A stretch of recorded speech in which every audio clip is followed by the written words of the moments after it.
So what is a banshee? The banshee is a harbinger of death. Her grief-stricken wailing, known as keening, is said to be more mournful than any earthly sound, a supernatural lament that transcends distance and time.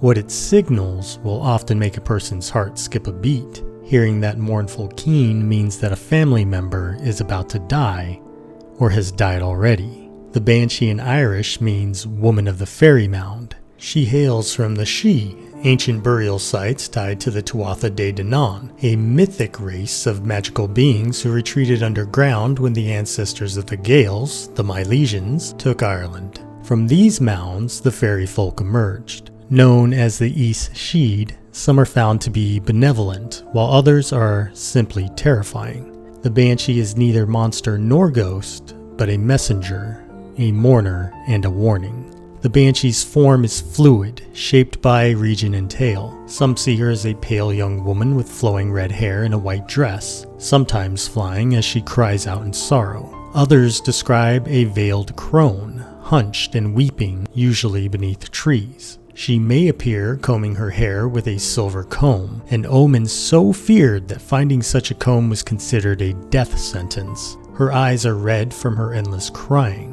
She is often depicted with an unnaturally short stature, between 1 and 4 feet tall, underlining her fairy nature. In some parts of Ireland, wedge-shaped rocks are called banshee chairs. Locals say she sits there to cry for misfortune yet to come. She is not always seen, but her presence is felt with a sudden chill, a rustle in the trees, or the sound of a cry that fades into silence. In some traditions, families of Irish descent are said to still be visited by banshees. Some of these families even have their own specific banshee who mourns not just death, but all tragedies that befall them. This banshee is often said to be a virgin ancestor who passed away centuries ago. Tales of the banshee permeates Ireland's history. One of the most enduring tales involves the ancient O'Brien clan. It's said that their banshee appeared before the death of Sir Turlough O'Brien in the 16th century. Witnesses described a pale woman combing her hair by the river, wailing so loudly that villagers fled their homes. Hours later, Sir Turlough died unexpectedly.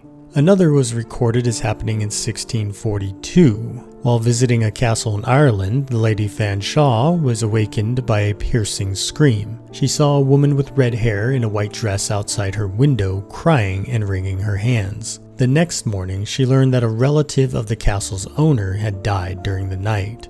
This account is one of the earliest written records of a banshee sighting. In Western Ireland, the banshee often appears as a washerwoman cleaning blood-stained clothes by a river.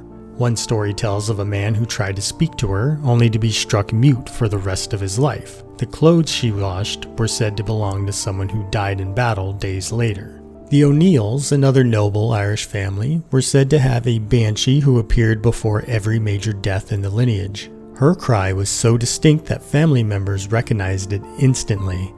In one tale, she was heard singing a lament the night before a young heir drowned mysteriously. The belief in banshees or banshee-like creatures is rooted in Celtic lore. The idea that death is not a thief in the night, but a procession, and someone must announce its arrival. In Wales, it is the Gwrach y Rhibyn, a hag who foretells death. In Scotland, she is the Ban Sith. Were these supernatural omens of fate and ancestry real creatures, or were they just a way that ancient peoples gave shape to their grief, a voice to the unspeakable in a world where death often comes without warning? To you and I, it might just be folklore, but to the person who tosses and turns tonight, unable to sleep because of the mournful cries reaching their ears, it might be something much more real.